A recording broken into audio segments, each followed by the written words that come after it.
আসসালামু আলাইকুম। প্রিয় দর্শক, অন্য মঞ্চের আলোচনা আপনাদের সকলকে আমন্ত্রণ জানাচ্ছি।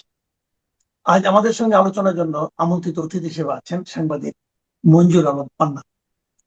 জনাব মঞ্জুর আলম পান্না, আপনাকে আমাদের অনুষ্ঠানে স্বাগত জানাচ্ছি। জি ভাই, অনেক অনেক শুভেচ্ছা আমার পক্ষ থেকেও। জনাব পান্না, আপনি খেয়াল করেছেন, আমি নতুন একটা ঘটনা নিয়ে আজকেই দেখলাম একটা পত্রিকাতে, যে ইয়াংদের যে তরুণদের নিয়ে আমরা গত 2024 সালের অগাস্টে খুব আশাবাদী হয়ে উঠেছিলাম। তারপরে সে আশার কোথাও আশা মৃত্যুবরণ করেছে, কোথাও আশা বিকলাঙ্গ হয়ে গিয়েছে। তারপরে দেখলাম যে আবার আরেকটা নতুন একটা সংগঠনের জন্ম হলো। সংগঠন ঠিক না, তার একটা প্ল্যাটফর্ম নাম দিয়েছে অল্টারনেটিভস। মিস্টার মাহফুজ আলমের নেতৃত্বে তাজদুবা জাবিন এরা সবাই আছেন। এরা মিলে আরেকটা প্ল্যাটফর্ম তারা করেছে। এই প্ল্যাটফর্মের ভবিষ্যৎ কি হবে না হবে সেটা হয়তো ভবিষ্যতে বলতে পারবে। সেটা নিয়ে আগাম জ্যোতিষীর মতো আলাপ আমরা করতে চাই না।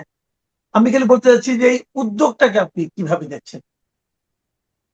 না, যে কোনো ভালো কিছুর জন্য যা কিছু শুরু করা হয়, এ ধরনের সব উদ্যোগই আমাদের কাছে সাধুবাদ পাওয়ার মতন, এবং আমরা ওয়েলকাম জানাতে চাই। আপনি বলেছেন যে ভবিষ্যৎটা কি, সেটি ভবিষ্যতে বলে দেবে। এনসিপি নিয়ে আমরা যে ভবিষ্যৎ করেছিলাম, তার থেকে কিন্তু আমরা খুব দূরে নই। আমি, আপনি, আমরা যে ভবিষ্যৎ করেছিলাম, বরং জামাতের সাথে না আসলে সেটি অস্তিত্ব সংকটের মুখে পড়তো। তাদের যে উদ্দেশ্য, তাদের যে কর্মপরিধি, তাদের যে বাস্তবতার জায়গা থেকে নানান ধরনের কর্মকাণ্ড, সেই জায়গা থেকেই আমরা বলেছিলাম যে এনসিপি একটা জায়গায় গিয়ে হয়তো অঙ্কুরেই বিনষ্ট হয়ে যাবে। তো অঙ্কুরে বিনষ্ট হয়ে গেছে এটা আমরা বলতে পারি। 6টা আসন পেয়েছে তো জামাতের কাছ থেকে ধার দেনা করে, লবিং করে বা আলাপ আলোচনা, 20টার মধ্যে 6টি আসন জিততে পেরেছে, এবং তা জামাতের ভোটে নিঃসন্দেহে। আপনি আমার সঙ্গে হয়তো একমত নাও হতে পারেন, কিংবা একমত হতে পারেন। জামাতের ভোট ছাড়া এনসিপি একটা ভোটও, একটা আসনও যেতে পারতো না এই নির্বাচনে। আর যে অল্টারনেটিভস নামে যেই সংগঠনটি নিয়ে আসলো, নিশ্চয় সেটিও একটি রাজনৈতিক সংগঠনের রূপ নেবে। মাহফুজ আলমের নেতৃত্বে যা হয়েছে, শুনুন, মাহফুজ আলম যে মাস্টার মাইন্ড ছিলেন, মাহফুজ আলম হচ্ছে বড় master mind doctor Mohammad Yunus, কিন্তু তিনি সারা বিশ্বের কাছে মাহফুজ আলমকে মাস্টার মাইন্ড হিসেবে পরিচয় করে দিয়েছিলেন। এবং এই মাহফুজ আলমের বিরুদ্ধে আমি নিজে অনেক কথা বলেছি।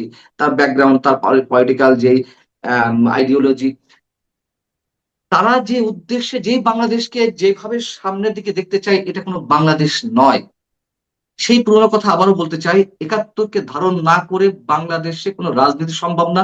বাংলাদেশে একজন সুনাগরিক হিসেবে টিকে থাকাও সম্ভব না। একজন সুনাগরিক হিসেবেও টিকে থাকা সম্ভব না।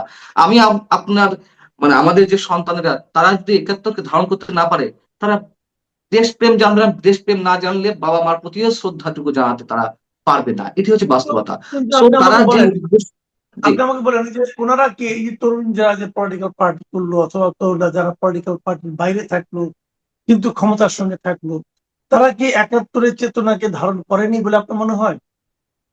করেনি তো, করেনি। মাসুদ ভাই, আপনি তারা তো 71-কে অস্বীকার করেনি। অস্বীকার তো করছে না এখন বাধ্য হয়ে। আমার আপনার মতো কিছু মানুষ যখন আমাদের নিজেদের জায়গা থেকে গর্জে উঠলাম, অন্তত আমাদের দায়বদ্ধতার জায়গা থেকে, শহীদদের প্রতি আমাদের দায়বদ্ধতার জায়গা থেকে নানান ধরনের সমালোচনার মুখে মুখে হয়ে তারা এখন 71কে ধারণ করছে। জামাত ইসলামী তো 71কে ধারণ করছে। আর তারা যে ধারণ করে, এটাকে আমাদেরকে ধরে নিতে হবে যে তারা সত্যি সত্যি মনে প্রাণে ধারণ করছে। তারা তো যে, বাংলায় একটা কথা আছে না, ঠেলায় পড়লে ছুচায়ও নামাজ পড়ে। এখন তাদের অবস্থা হচ্ছে ছুচায় নামাজ পড়ার মতো অবস্থা। তারা তো, এটা তো বাস্তবতা। তারা 47 থেকে শুরু করে 71কে বাদ দিয়ে আর 90-24-এ চলে আসে। 71কে মানে ম্লান করে দিতে চেয়েছিল, 71-এর উপরে 24-কে স্থান দেওয়ার। এবং আপনি দেখুন যে এই যে যে গণভবনে যে জুলাই স্মৃতি জাদুঘর হচ্ছে, সেই জাদুঘর যখন নির্বাচনের কয়েকদিন আগে ডক্টর মোহাম্মদ ইউনূস পরিদর্শনে গেলেন, ওই দিনও, ঠিক ওই দিনেও বীরশ্রেষ্ঠ মতিউর রহমানের মুরাল ভাঙচুর করা হচ্ছে মহা সমারোহে, রাজধানীর বাইরে একটি জায়গায়। এরা কি ধারণ করে? এবং এই যে যে যাদের কথা বলে এনসিপি যারা করছে বা যারা বাইরে আছে, হ্যাঁ, আব্দুল কাদেরের মতো কিছু মানুষ যারা এই যে এনসিপি ছাত্র সংগঠন ছিল বা বাকসাসে ছিল, কিছু কিছু মানে একটা অংশ আছে যারা সত্যি সত্যি 71কে ধারণ করে, কিন্তু ওদের সংখ্যা খুবই কম।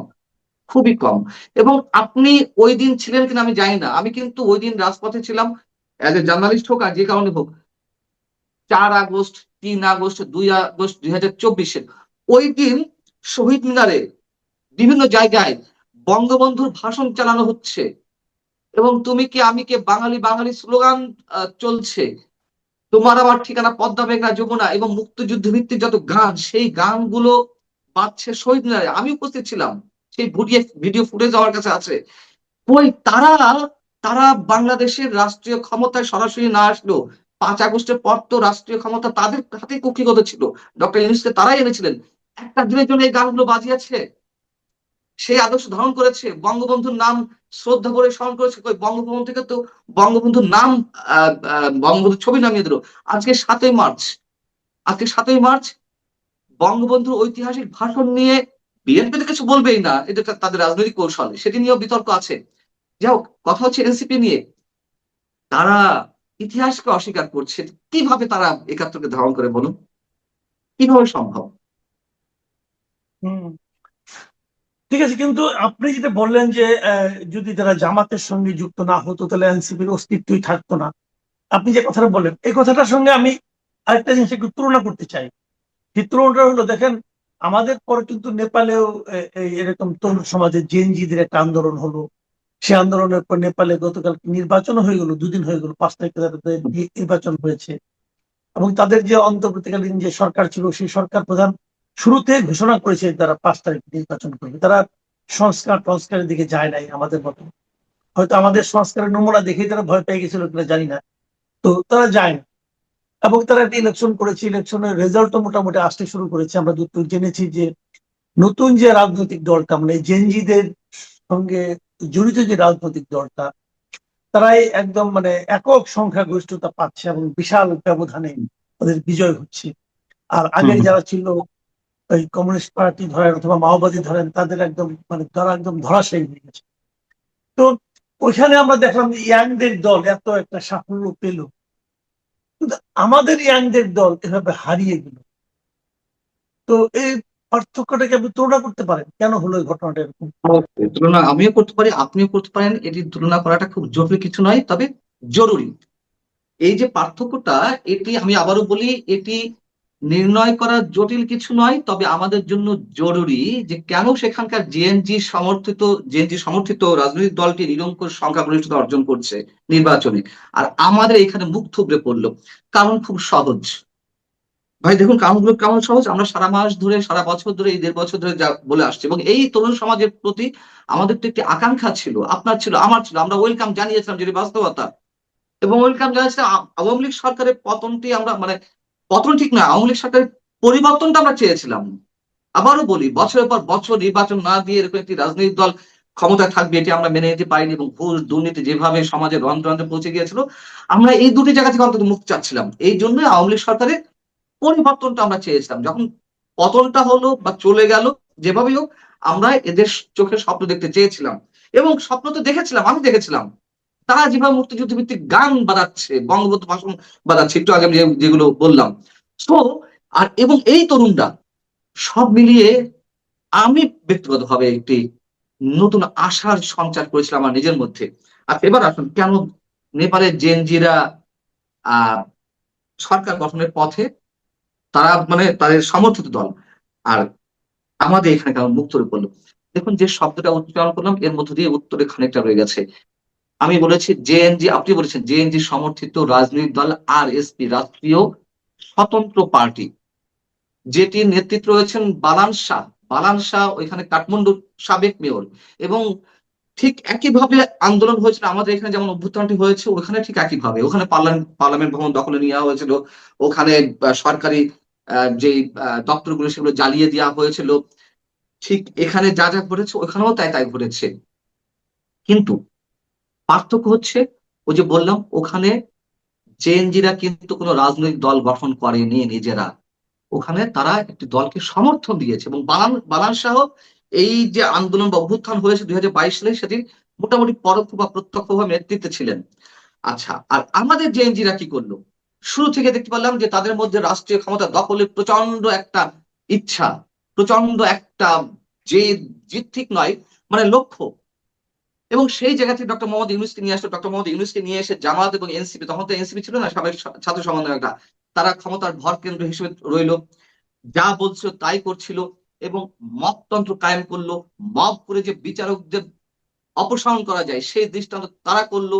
রাজনৈতিক দল হিসেবে আওয়ামী লীগের রাজনৈতিক কর্মকাণ্ড নিষিদ্ধ করলো। তারা কোটার বিরুদ্ধে আন্দোলনের মধ্যে দিয়ে এলো, অথচ তাদের জন্য সব জায়গায় কোটার ব্যবস্থা। কথিত জুলাই যোদ্ধাদের জন্য তারা ফ্ল্যাটের ব্যবস্থা করা হলো, ইত্যাদি ইত্যাদি অনেক ধরনের। এবং দুর্নীতি, ঘুষ, তারা তাদের যে তদবির বাণিজ্য, এগুলো গত 1.5 বছর ধরে প্রতিটা সময় আলোচনা ছিল। নারী কেলেঙ্কারি পর্যন্ত তাদের সাথে জড়িয়ে পড়লো। অতএব তারা আর আমাদের কাছে সেই 5 আগস্টের ঠিক আগের, 5 আগস্টের দুপুর 12টা পর্যন্ত যেই তরুণ সমাজ আমাদের সামনে ছিল, 5 আগস্ট দুপুর 4টার পর থেকে আর সেই তরুণ সমাজকে আমরা খুঁজে পেতে মানে পেলাম না। হঠাৎ করে কেমন আমরা মানে খুব পরিবর্তিত একটা অংশ দেখতে পেলাম। অতএব এদেরকে তো মানুষ গ্রহণ করেনি। আর ওইখানে তারা রাজনৈতিক দল গঠন করেনি, তারা ক্ষমতা দখল করেনি, তারা দুর্নীতি, নারী কেলেঙ্কারি এই ধরনের কোনো কিছু জড়ায়নি, তদবির বাণিজ্যে জড়ায়নি। এবং সুশীলা কার্কি সে দেশের অন্তর্বর্তী সরকারের প্রধান, তিনি একটি মন্তব্য করেছিলেন গত 2 মাস আগে, নভেম্বরের দিকে বা ডিসেম্বর, আপনার নিশ্চয় মনে আছে, এটা নিয়েও আমরা কথা বলেছি।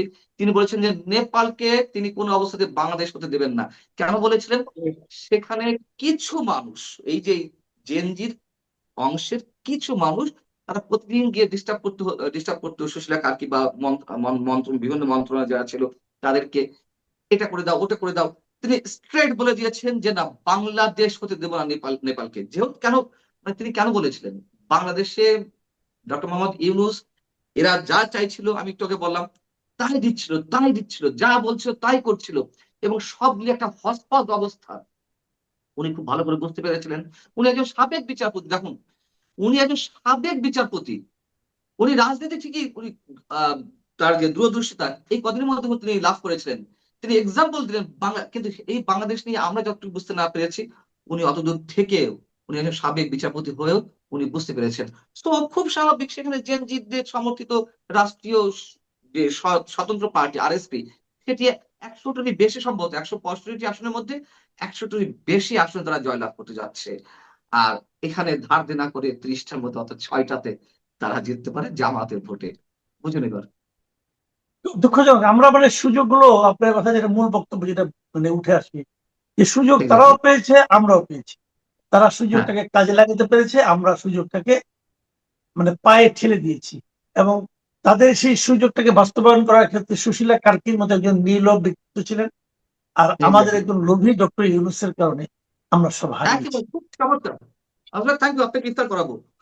আপনি একেবারে মানে এক্সাক্ট শব্দ দুটো ইউজ করেছেন, যে ওখানে সুশীল কাকের মতো একজন মানুষ ছিল, এখানে ডক্টর ইউনূসের মতো একজন লোভী মানুষ ছিল ক্ষমতায় টিকে থাকার জন্য। এই ছাত্র সমাজকে শুধু ব্যবহার করেননি, তিনি একটি প্রজন্মকে ধ্বংস করে দিয়েছেন, পুরো শিক্ষা রাইট। ব্যবস্থা ধ্বংস করে দিয়েছেন। এবং একটা ছাত্রকেও তিনি বলেননি যাও তোমরা পড়াশোনা করো, অথচ এই লোক নাকি অধ্যাপক ছিলেন। খুব দুঃখজনক। যা হোক, এটা আমাদের নিয়তি হিসেবে আপাতত মেনে নিতে হচ্ছে, আর তো কিছু করার না। আমরা আরেকটা প্রসঙ্গ নিয়ে আলোচনা করতে চাই। আপনি দেখেছেন যে বিএনপির পক্ষ থেকে একটা প্রস্তাব দেওয়া হয়েছে, 12 তারিখে আমাদের যে জাতীয় সংসদ বসতে যাচ্ছে, তার ডেপুটি স্পিকার হিসেবে তারা জামাতকে এক প্রস্তাব দিয়েছে। বলেছে যে আপনারা একজন এমপি নাম বলেন, যাকে আমরা ডেপুটি স্পিকার হিসেবে নির্বাচিত করতে পারি। জামাত বলেছে যে না, আমরা এই জুলাই সনদের প্যাকেজের মধ্যে ডেপুটি স্পিকার আছে, এই জুলাই সনদ যদি আপনি বাস্তবায়ন না করেন, তাহলে ডেপুটি স্পিকার পদ আমরা নেব না। আমার প্রশ্ন দুটো। 1 নম্বর প্রশ্ন হলো, জুলাই সনদ প্যাকেজের কি আদৌ কোনো ভবিষ্যৎ আপনি দেখেন কিনা? আর 2 নম্বর প্রশ্ন হলো, যত কিছুই বলুক, আলটিমেটলি কি জামাত ডেপুটি স্পিকারের পদটা নেবে কিনা, একজন এমপির নাম দেবে কিনা? জি। আম, প্রথম কথা হচ্ছে, জুলাই সনদের বাস্তবায়ন এনসিপি এবং জামাত যেভাবে চাইছে সেভাবে হবে না। এটাই মোটামুটি লিখে দেওয়া যায়, সেভাবে হবে না। ওই যে সংবিধান সমস্যা পরিষদের সদস্য হয়ে জুলাই সনদ কার্যকর করতে হবে, সংবিধান সংশোধন করতে হবে, এগুলো বিএনপি করবে না, এটুকু মোটামুটি আমরা বেশ দৃঢ় চিত্রে বলতে পারি। আর দ্বিতীয় কথা হচ্ছে যে জুলাই সনদ যে একেবারে বাস্তবায়ন হবে না তা না। দেখুন, বিএনপি কিন্তু খুব ধীরে সুস্থে, খুব ঠান্ডা মাথায় খেলছে। সে ডক্টর ইউনূস ক্ষমতা নেওয়ার পর থেকে তারা খুব ঠান্ডা মাথায় খেলছে, বিশেষ করে তারেক রহমান। জি। তারা কিন্তু ওই যে জামাত এবং এনসিপি যে প্যাচ দেওয়ার চেষ্টা করছে যে তারা সংবিধান সংস্কার হিসেবে সংবিধান সংস্কার পরিষদ সদস্য হিসেবে শপথ নেয়নি, তার মানে তারা জুলাই সনদকে অস্বীকার করছে। বিএনপি কিন্তু ওই যে বিয়ের রাতে বিধান মারার মতো একটা বিষয় আছে না, মানে কথায় আছে, সেটা কিন্তু তারা প্রথমেই বলে দিয়ে দেখিয়ে দিয়েছে, এই দেখো আমরা ডেপুটি স্পিকার তোমাদেরকে দিতে চাই। এখন জুলাই সনদে ওরকমই আছে যে ডেপুটি স্পিকার নির্বাচিত হবেন বিরোধী দল থেকে একজন। অর্থাৎ অতএব বিএনপি বোঝানোর চেষ্টা করছে সংবিধান সংস্কারের পরিষদের সদস্য হিসেবে শপথ না নিয়েও জুলাই সনদের আইনি তথাকথিত আইনি ভিত্তির মাধ্যমে সংবিধান সংস্কার বা যেসব কথাবার্তা ছিল সেইগুলো বাস্তবায়ন করতে হবে এমন কোনো কথা নেই।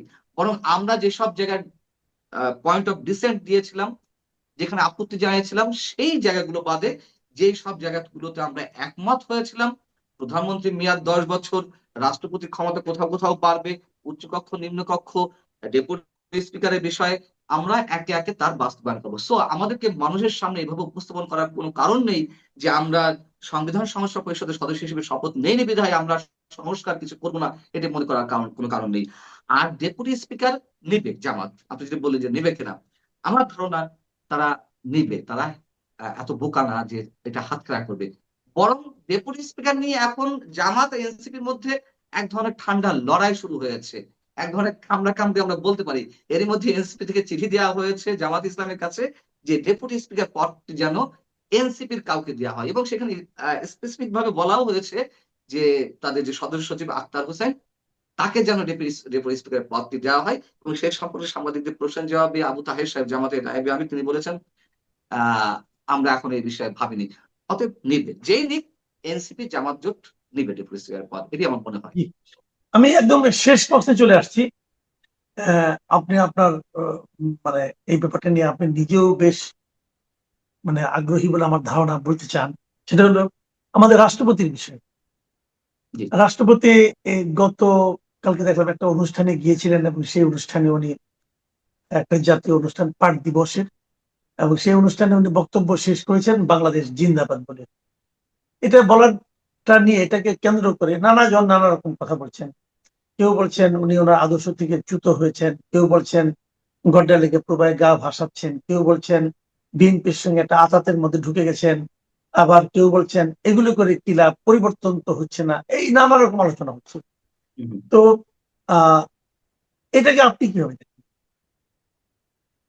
না, রাষ্ট্রপতি যেটি করছেন বা করলেন এই কয়েকদিনের মধ্যে যা যে মানসিকতা তারা আমরা দেখলাম, এটি অবশ্যই নিন্দনীয়। আমার কথা হচ্ছে রাষ্ট্রপতি তো সাংবিধানিক, তারপর যে পদটি সেই সাংবিধানিক পদ, কোন দলের প্রতি অনুগত থাকবেন না বা দলীয় আদর্শ ওইভাবে ধারণ করবেন না। দলীয় আদর্শ ধারণ করবেন কিন্তু মানুষের সামনে ওইভাবে হয়তো পরিস্ফুটিত হবে না। বিষয়টা হচ্ছে এই ডক্টর মানে মোহাম্মদ শাহাবুদ্দিন সাহেবকে আমরা এই 1.5 বছর সাপোর্ট দিয়ে এসেছি। তার অপসারণের জন্য এই এনসিপি বা বৈষম্য ছাত্র আন্দোলন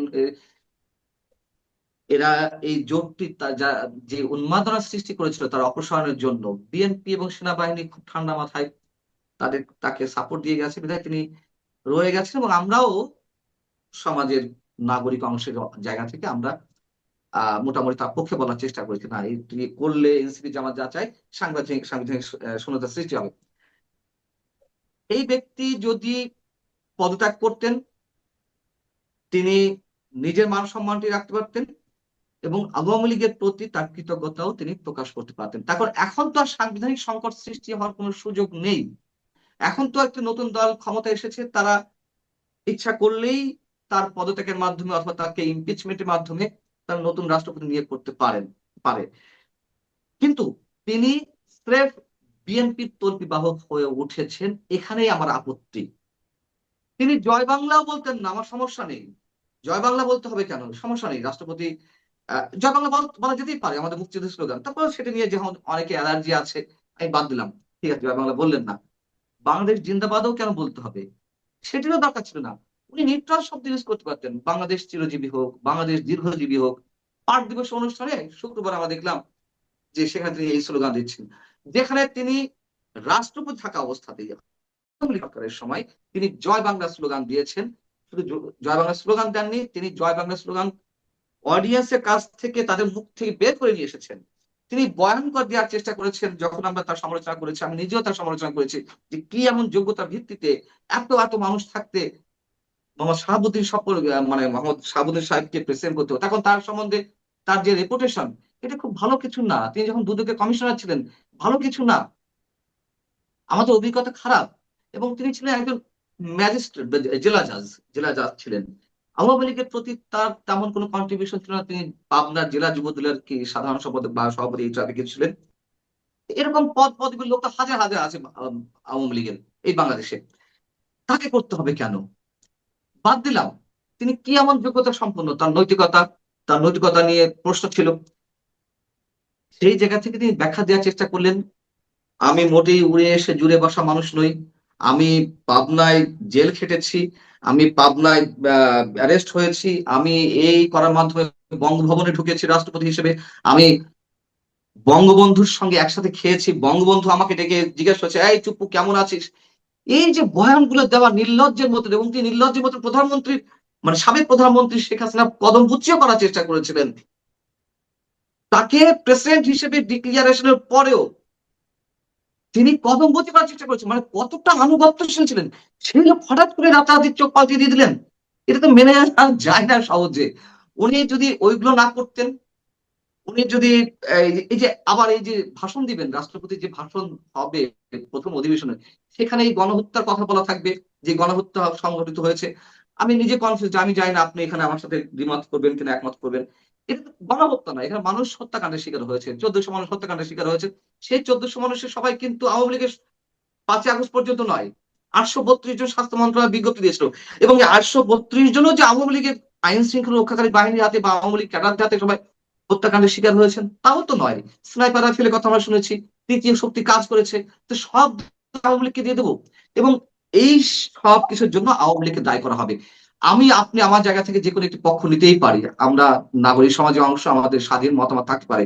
কিন্তু সাংবিধানিক পদে থেকে সংসদের মতন জায়গায় তিনি যখন মিথ্যা শব্দ উচ্চারণ করবেন, এখন বিএনপির প্রতি আনুগত্যশীল হয়ে রাষ্ট্রপতি পদে টিকে থাকার জন্য, সেটি চরম আপত্তির।